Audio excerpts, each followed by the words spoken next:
Pooja plastic bottles fit every lifestyle, leak-proof, durable and made from 100% safe virgin plastic. Pooja plastic bottles. Sip smart, sip fresh. Bhopal में Mohan cabinet की बैठक, कई अहम प्रस्तावों पर लगी मोहर। 29,000 करोड़ से ज्यादा की परियोजनाओं को मिली है मंजूरी। मध्य प्रदेश में नहीं शुरू होंगे RTO check post, review petition पर हाई कोर्ट का बड़ा आदेश। चेक पोस्ट खोलने के फैसले पर हाई कोर्ट की रोक, ट्रांसपोर्ट एसोसिएशन की याचिका पर आया है आदेश। भोपाल में प्राथमिक शिक्षक वर्ग 3 चयनित अभ्यर्थियों ने खोला मोर्चा, ज्वाइनिंग को लेकर डीपीआई दफ्तर के बाहर किया प्रदर्शन। मुरैना में साक नदी का पानी पीने से मोर और नील गायों की मौत, फैक्ट्रियों का गंदा पानी नदी में छोड़ने का आरोप, वन विभाग और प्रशासनिक अधिकारी मौके पर पहुंचे। मंडला में घर के बाहर गाली गलौज करने पर हो गया विवाद, 20 से 25 युवकों ने की मारपीट, एक ही परिवार के 5 से 6 लोग गंभीर, इलाज जारी, पथराव का वीडियो वायरल।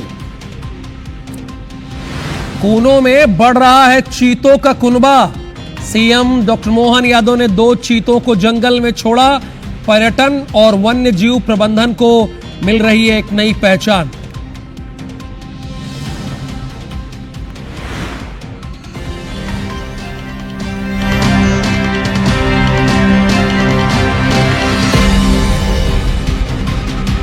नमस्कार, पावर प्राइम में ये वक्त है मेरा मध्य प्रदेश का, जिसे प्रस्तुत कर रहा हूं मैं राहुल सौमित्र। मध्य प्रदेश के मुरैना से एक दिल दहला देने वाली खबर सामने आई है।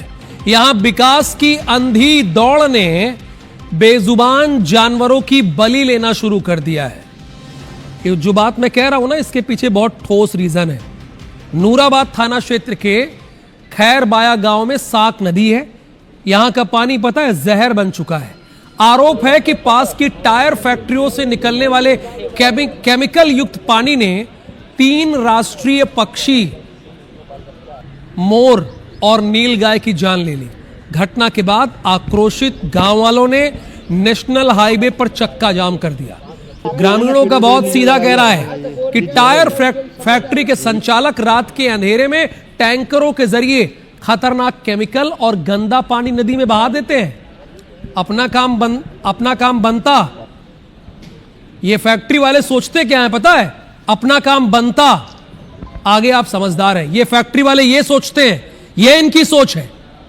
फैक्ट्री में एसटीपी प्लांट ना होने की वजह से सीधे जहर नदी में घुल रहा है, जिसमें जानवरों की मौत हो रही है। मामले में अपर कलेक्टर का कहना है कि क्षेत्र में कुछ टायर फैक्ट्रियां हैं जो टायर जलाती हैं और उनका जहरीला पानी साक नदी में छोड़ देती हैं।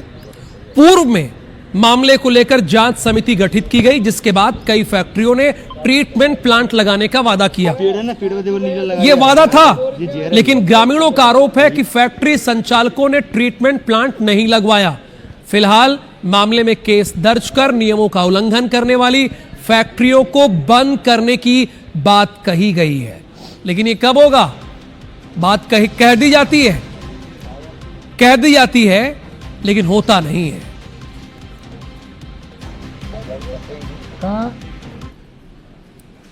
हो गए तब, और मच्छी तो पानी ज़्यादा है तो पता नहीं है। फैक्ट्री का पानी गिरता है सेवागाम पे, बाकी वजह से पूरा पानी खराब है, नहा नहीं कोई सकता है। हाथ बहुत तक पानी में सफेद हाथ हो जाए। केमिकल डाला गया है और इस वजह से मोर और भी ख़त्म हुए हैं इसमें, और नीलगाय बता रहे हैं नीचे दब गई है पानी में। और इसके लिए फैक्ट्रियों का आता है, उसके अपन पर फ़ोटो भी रखे हैं टैंकरों के, और लोग फ़ोटो लेते हैं तो ट्रैक्टर वाले लेने नहीं देते हैं, जिससे कुछ फ़ोटो दूर से अपने पास रखे हैं, उसमें फैक्ट्रियों के भी नाम है और किया जाता है, जिसके कारण से इनसे निकलने वाली जो गंदगी है, जहर है, वो इन नदियों में डायरेक्ट डाला जा रहा है। इन नदियों में जो एसटीपी प्लांट होना चाहिए, वो एसटीपी प्लांट किसी भी इंडस्ट्रियल एरिया में नहीं लगाया, चाहे वो सीतापुर हो चाहे जरीरुआ हो। दोनों ही सभी जगह से फैक्ट्रियों में नदी में डायरेक्ट जो है गंदगी छोड़ी जाती है। आज उसी का परिणाम है कि हमारा राष्ट्रीय पक्षी मोर की जो मृत्यु हुई है, साथ में नीलगाय और जो रोज जिन्हें बोलते हैं उनकी मृत्यु। उन्होंने ज्ञापन दिया हुआ है, तो उसमें मोरों का पोस्टमार्टम करा करके FIR दर्ज करा रहे हैं और जो जिन फैक्ट्रीधारियों ने एसटीपी प्लांट बनाने के लिए अपना सहमति दी थी उनकी भी जांच की जाएगी। यदि उन्होंने नहीं बनाया तो उनको बंद कराने की कार्रवाई करेंगे। भोपाल में कांग्रेस के कार्यकर्ताओं ने प्रदर्शन किया है। बढ़ती महंगाई और तेल संकट के विरोध में साइकिल चलाई है कांग्रेसियों ने। सड़क पर साइकिल चलाकर विरोध किया। ये देखिए आप, देश में पेट्रोलियम पदार्थों एलपीजी किल्लत की आशंका और प्रधानमंत्री मोदी की अपील का विरोध कर रही है कांग्रेस। कांग्रेस का यह आरोप है कि केंद्र सरकार जनता पर अपील थोप रही है।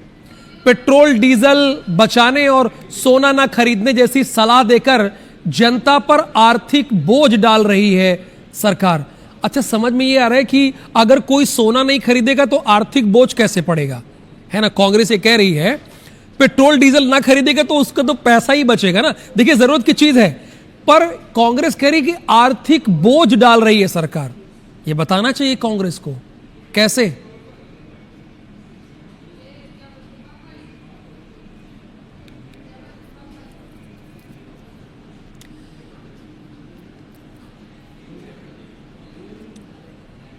जबलपुर से खबर है, न्यू शोभापुर में बदमाशों का आतंक देखने को मिला है। अज्ञात बदमाशों ने घर को निशाना बनाया है। बाइक सवार बदमाशों ने घर पर बम फेंके। लग्जरी कार में भी बदमाशों ने तोड़फोड़ की है और यह वारदात वहां लगे सीसीटीवी कैमरे में रिकॉर्ड हो गई। जबलपुर की रांझी पुलिस ने आरोपियों की तलाश शुरू कर दी है।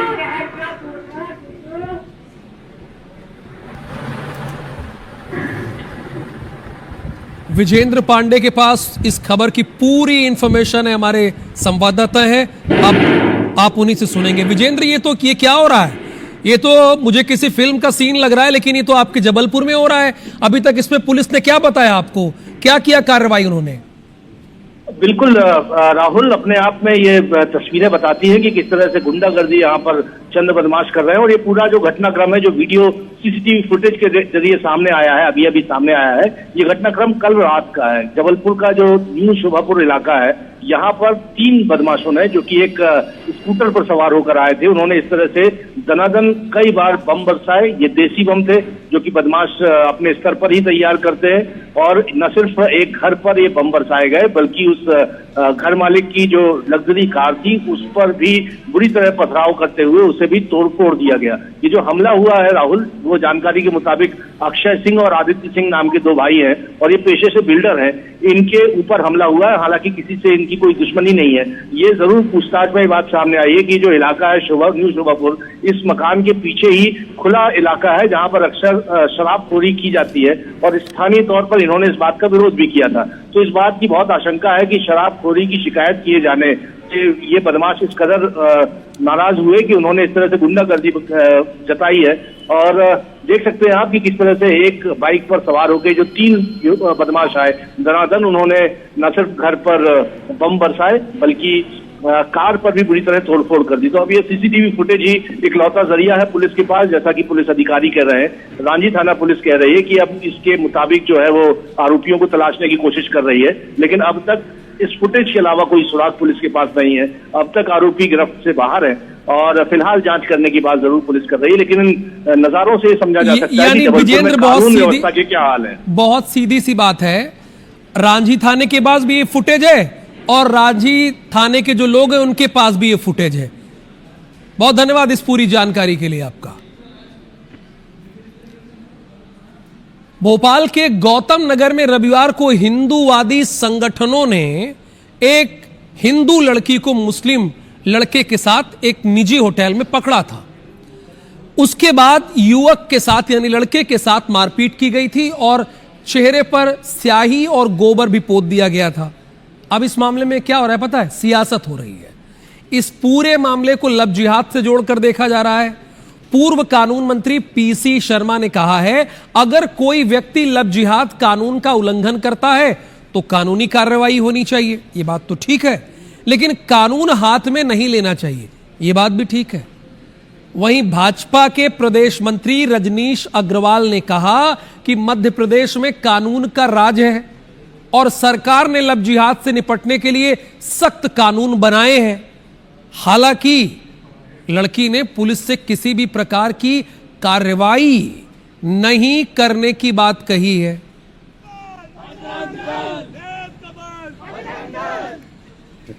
कानून का ये लव जिहाद के कानून बना रखे हैं सरकार ने, कोई उस कानून के अंदर आता है तो सजा दीजिए। कोर्ट काय के लिए है, पुलिस थाने काय के लिए? मैं सोचता हूँ ये केवल सस्ती लोकप्रियता के लिए है। और भारतीय जनता पार्टी में जितने बड़े बड़े नेता हैं इन सब ने इसको लव जिहादी कहेंगे, शादियाँ की हैं हिंदू महिलाओं से, लड़कियों से, उसके ऊपर बात क्यों नहीं करते? मध्य प्रदेश में क्या नियम कानून चल रहा है आपको पता है? जैसे कोई पेपर दिया, पास हो गया और उसका सिलेक्शन भी हो गया, तो ज्वाइनिंग के लिए उसको संघर्ष करना पड़ रहा है। पता है, चयनित शिक्षकों की नाराजगी लगातार बढ़ती जा रही है। सोमवार को कई विभागों के चयन परीक्षा के अभ्यर्थियों ने प्रदर्शन किया।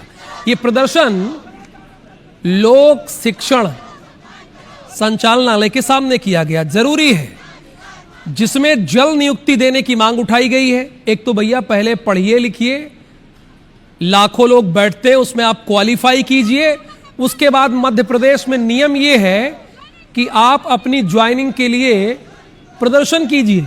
ये देखिए प्रदर्शन कर रहे हैं ये लोग, चयनित लोग हैं। डीपीआई भी देखे, ये सारे चयनित लोग हैं। प्रदेश भर से बड़ी संख्या में अभ्यर्थी भोपाल पहुंचे हैं। अब सारा जरूरी काम छोड़ के ये लोग यहां पहुंचे हैं। छात्रों के अनुसार वर्ष 2022 में संगीत और नृत्य के विभिन्न वर्ग में कुल 1114 पदों पर भर्ती निकली थी। अभ्यर्थियों का कहना है अप्रैल 2025 में परीक्षा हुई, सितंबर में परिणाम आया। दस्तावेज सत्यापन के बावजूद अब तक नियुक्ति के आदेश जारी नहीं हुए। इधर बंगाल में चुनाव हुआ, शुभेंदु अधिकारी ने शपथ ले लिया। तमिलनाडु में चुनाव हुआ, थलपति विजय ने शपथ ले लिया। और ये लोग 2025 से संघर्ष कर रहे हैं। ये स्थिति है, ये है मध्य प्रदेश का सिस्टम।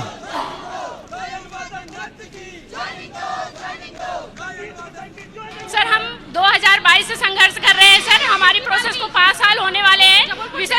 विषय शिक्षकों की सर ज्वाइनिंग कर दी गई है, लेकिन हमारी ज्वाइनिंग को छोड़ दिया गया है सर। ये हमारे लिए और संगीत के शिक्षकों के लिए। सर हम वर्ग 2 और 3 के संगीत विषय से चयनित अभ्यर्थी हैं सर। सर अन्य विषयों की तरह हमारी अभी तक चॉइस फिलिंग और ज्वाइनिंग की प्रक्रिया को रोका गया है। हम लोग बहुत परेशान हो रहे हैं, आर्थिक और मानसिक रूप से परेशान हो चुके हैं सर। मैं नृत्य कलाकार हूँ सर। हम लोग चाहते हैं कि हम लोगों की ज्वाइनिंग जल्दी हो। हमारी 2022 में नोटिफिकेशन आया था, 2023 में हम लोगों का पात्र परीक्षा हुई थी, सिलेक्शन हमारा सितंबर में हुआ, मेरिट लिस्ट आई, उसके बाद डीबी दिसंबर में हुआ। आज 9-10 महीने हो गए हैं, हम लोगों को ज्वाइनिंग नहीं मिली। जब एक अच्छी खबर है, मध्य प्रदेश में आरटीओ चेक पोस्ट नहीं खुलेगी। जो जगह जगह लगा देते हैं ना ये लोग, कृपया धीरे चलें, और उसके बाद चेकिंग करते हैं, और ये देखिए लगा देते हैं आरटीओ वाले, ये नहीं खुलेगी ना। बहुत सारे व्यापारियों ने क्या कहा पता है? बहुत सारे व्यापारियों ने क्या कहा, ट्रांसपोर्टर ने क्या कहा? भ्रष्टाचार का जरिया है। ये मैं नहीं कह रहा हूं, ये व्यापारी और ट्रांसपोर्टर कह रहे हैं। जबलपुर हाई कोर्ट ने प्रदेश में आरटीओ चेक पोस्ट खोलने के फैसले पर रोक लगा दी। ये नहीं खुलेगा भाई, सीधा बोल दिया। All India motor transport association और ऑल इंडिया मोटर कांग्रेस की रिव्यू पिटीशन पर सुनवाई करते हुए कोर्ट ने आदेश दिया। इनकी रिव्यू पिटीशन थी। ट्रांसपोर्टर्स ने दलील दी कि केंद्र सरकार के निर्देश पर ही चेक पोस्ट बंद की गई थी। यह बात सही है कि केंद्र सरकार का आदेश है ये। और अब फास्टैग और आधुनिक तकनीक से वाहनों की निगरानी संभव है। भाई वो जमाना चला गया ना, अब तो फास्टैग है और आधुनिक तकनीक है, आप वाहनों की निगरानी कर सकते हैं। लेकिन वही पुराने पैटर्न में 90 के दशक में चल रहे हैं। एसोसिएशन ने चेक पोस्ट को भ्रष्टाचार का अड्डा बताते हुए फैसले का स्वागत किया। एसोसिएशन ने क्या कहा पता है? ये जो आरटीओ का चेक पोस्ट है ना, ये भ्रष्टाचार का जीता जागता प्रमाण है। असल में खुद हाई कोर्ट ने बीती 16 अप्रैल को एक अवमानना याचिका पर सुनवाई करते हुए प्रदेश में आरटीओ चेक पोस्ट 30 दिन के भीतर खोलने का फैसला सुनाया था। इसके खिलाफ ट्रांसपोर्टर्स एसोसिएशन ने हाई कोर्ट में रिव्यू याचिका दायर की थी। अच्छा देखिए, कोर्ट में अगर आप दलील सही से रखेंगे, बातें बहुत नहीं करनी है, आप दलील रखिए, और ट्रांसपोर्टर्स एसोसिएशन ने कह दिया कि तो केंद्र का आदेश है। अब बात फैक्ट थी इसमें, है ना, तथ्य था और फैसला आ गया। पर विचार कर और फिर हमारी बातों को सुना और उस पर स्टे प्रदान कर दिया गया है। अब मध्य प्रदेश के अंदर परिवहन चेक पोस्ट जो भ्रष्टाचार के अड्डे थे वो पुनः चालू नहीं होंगे और हमारे प्रदेश के अंदर सुगम और सरल परिवहन होगा, सुशासन का राज कायम रहेगा। और बड़ी खुशी है मध्य प्रदेश के और देश के वाहन चालकों में और वाहन मालिकों के अंदर कि माननीय उच्च न्यायालय ने हमारी आवाज़ को सुना, हमारी बात को सुना और भ्रष्टाचार को अड्डों को पुनः चालू करने पर स्टे प्रदान किया गया। भोपाल में मोहन कैबिनेट की बैठक हुई है। इसमें कई बड़े फैसले लिए गए हैं। अब देखिए, हर कैबिनेट के फैसलों पर आपकी नजर होनी चाहिए, जरूरी है, टाल मत दीजिए। अब देखिए, मैं बता रहा हूं, बैठक में 29,540 करोड़ से अधिक के प्रोजेक्ट्स को मंजूरी दी गई है। यह जानना जरूरी है क्या हो रहा है कैबिनेट बैठक में। जैसे कि लोक वित्त पोषित कार्यक्रमों के लिए 15,598 करोड़ रुपए स्वीकृत किए गए हैं। ठीक है। शहरी विकास और पीडब्ल्यूडी विभाग को सड़क निर्माण कार्यों के लिए 6,900 करोड़ रुपए दिए जाएंगे। ठीक है। वृद्धावस्था पेंशन योजना के लिए 6,116 करोड़ रुपए मंजूर किए गए हैं। इसीलिए मैं कहता हूं कि हर कैबिनेट की बैठक में क्या फैसला लिया जा रहा है यह आपको जानना चाहिए। इसके अलावा बुधनी में मेडिकल कॉलेज की स्थापना के लिए 763 करोड़ रुपए की स्वीकृति दी गई है। कैबिनेट ने वैश्विक स्तर पर लगातार बढ़ रही डामर की कीमतों को देखते हुए एक बड़ा फैसला लिया है। 1 मार्च के बाद की 10 लाख रुपए से कम लागत वाली योजनाओं में भी प्राइस एडजस्टमेंट का प्रावधान लागू किया जाएगा। ये सारे वो बड़े फैसले हैं जो मोहन कैबिनेट ने लिए हैं। यानी जाहिर सी बात है, सीएम की अध्यक्षता में ही कैबिनेट की बैठक होती है, उसमें ये प्रमुख फैसले लिए गए हैं। अब मैं दूसरी खबर पर आ गया हूं, मंदसौर। यानी इसके बाद मंदसौर से खबर है। टोल गेट तोड़कर तेज रफ्तार ट्रक चालक भाग गया। टोल गेट ही तोड़कर भाग गया। एक्सीडेंट करके भाग रहा था तेज रफ्तार ट्रक चालक। टोल तोड़ने की घटना सीसीटीवी में रिकॉर्ड हो गई। ये देखिए, ये ट्रक चालक टोल तोड़कर भाग गया। एक्सीडेंट के बाद पीछा करने से घबराया चालक। टायर फूटने से ट्रक आगे नहीं बढ़ सका। शामगढ़ थाना की यह घटना बताई जा रही है। देखिए, टायर फट गया, उसके बाद आगे बढ़ ही नहीं पाया। फिलहाल इस बुलेटिन में इतना ही, लेकिन आप बने रहिए।